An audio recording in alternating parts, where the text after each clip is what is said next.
Hey there. Welcome back to Reddit Views, the best channel for cheating stories.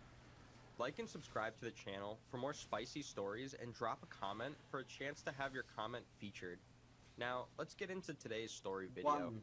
My girlfriend, female 20, cheated on me, male 21, with her best friend. During the summer break my girlfriend cheated on me with her best friend, all the while keeping me in the dark and the general communication was zero. We came back to college and I started hearing dumb things and excuses that lead to fights like, you kiss differently, you've changed, you're not who you were. I haven't changed a bit, it's just that something felt off. One day we had an event in college and we had a lot of fun. The same night I got a call from her, she was crying and she told me how she cheated on me with her best friend for about 3 months. She told me how she realized she truly loved me.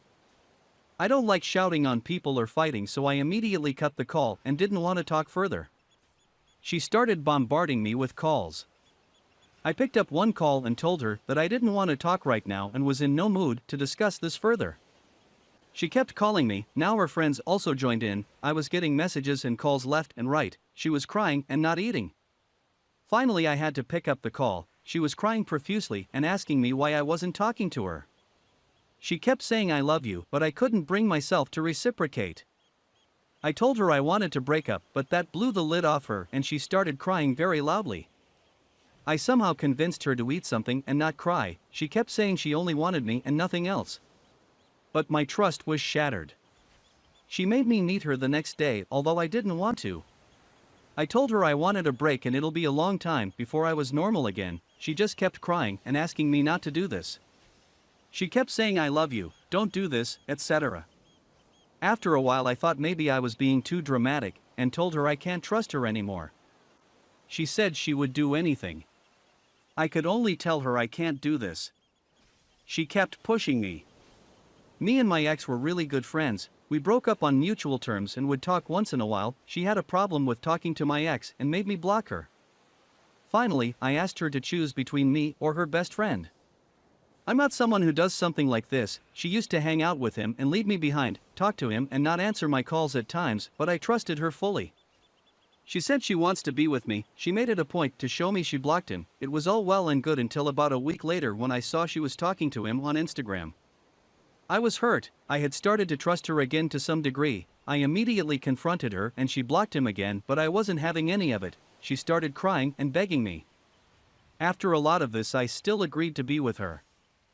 Now yesterday, again I saw this guy's chats, never checked her phone, she was showing me something on Instagram and confronted her about it immediately. She started telling me how her friend was becoming suicidal and this and that.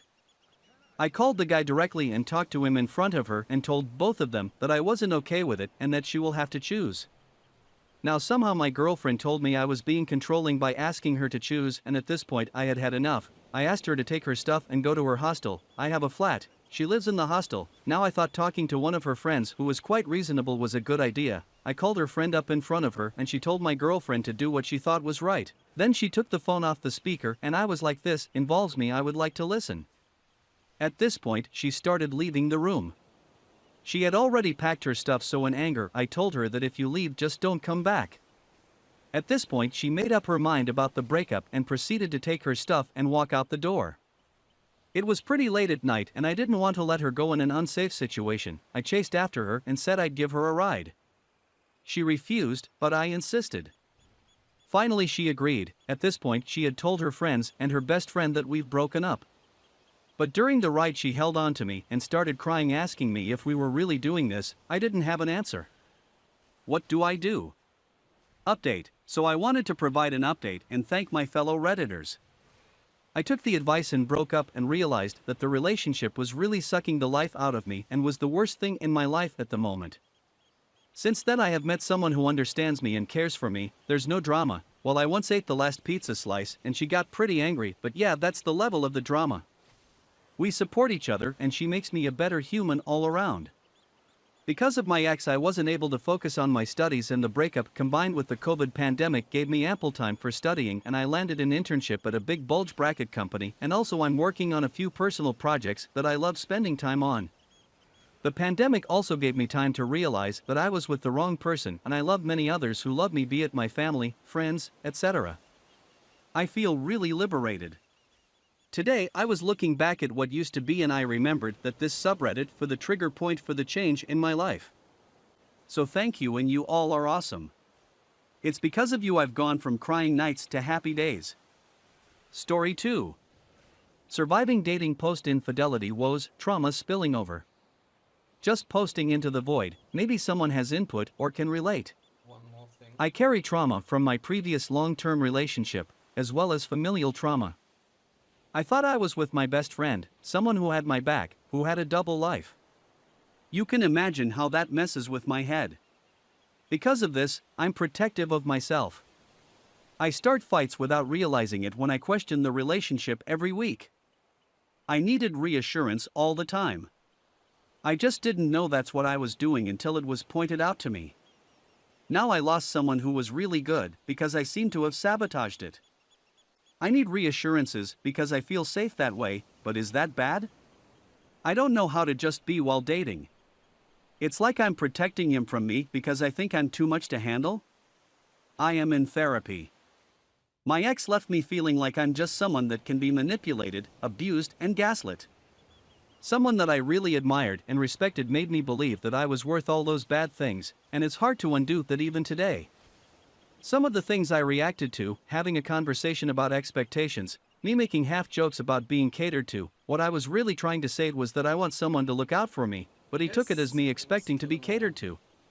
So we then put a boundary on no serious conversations at transitions, morning, before bed, before coming over or right after leaving. I wasn't feeling well and needed to lay down. He was deciding on when to cook dinner and he said he wasn't hungry yet and will wait. I again, half-jokingly said, well, you should cook dinner now because I'm hungry. He interpreted that as me being entitled. What I was really trying to say was that I wasn't feeling well and I wanted him to take care of me. He says that I'm not excited or show excitement towards him, even though I express affection differently. He says it's that he doesn't know how to show affection towards me. He was stressed because of being temporarily unemployed, and now that he found his dream job, I seem to have lost it again. I am so excited for him, but got scared when he said he needs to focus on this job. From my experience, I made room for my relationships between work and during my career, even through grad school. He says he is overwhelmed by my need for reassurances and me questioning the relationship all the time. We've only started dating, and now he just wants to be friends with the possibility of revisiting dating in the future. I went nuclear after the breakup and sent a lot of sad and angry texts,